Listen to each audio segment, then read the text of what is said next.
దేశీ దాల్ చేస్తున్నానండి. ఈరోజైతే పప్పు అయితే బాగా ఉడికిపోయిందండి. ఒక పిరకడ కందిపప్పు, కొంచెం పచ్చిశనగపప్పు వేసానండి. బాగా ఉడికింది. పసుపన్ను కొంచెం ఆయిల్ వేసి ఉడికిచ్చానమాట. ఇది రుబ్బేసి చింతపండు పులుసేసి తిరమాత పెట్టుకుందామండి. పప్పు రుబ్బేసానండి. పసుపు వేసి కొంచెం కారం వేసుకోండి. నేను ఉప్పు కారం ఏమీ వేయలేదు, ఇప్పుడే వేస్తున్నానండి.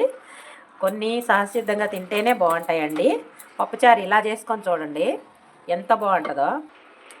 చింతపండు పులుసు వేస్తున్నానండి. దేశీ చారండి. ఇందులో టమాటాలు కానీ పచ్చిమిరపకాయలు కానీ ఇంకా వేరే ఏమి కూడా లేవండి. కారం, ఉప్పు, పసుపు, చింతపండు పులుసు అండి. ఉల్లిగడ్డ ఎల్లిపాయ వేసి తిరమాత పెడదాము. చాలా అంటే చాలా బాగుంటుంది ఫ్రెండ్స్. అప్పుడప్పుడు ఇలా ట్రై చేసుకోండి. వచ్చిందండి. ఫస్ట్ అయితే ఇంగువ వేసుకోవాలండి. తర్వాత ఆవాలు, జీలకర్ర అండి. ఇప్పుడు వచ్చేసి 2 ఎండుమిరపకాయలు, ఎల్లిపాయలు అండి, కచ్చాగా దంచుకున్నాను. వచ్చేయండి, ఎల్లిపాయలు వేగిపోయాయి. ఇప్పుడు ఉల్లిగడ్డను కరివేపాకండి. తాలింపు వచ్చేసిందండి. పప్పు పోద్దాము.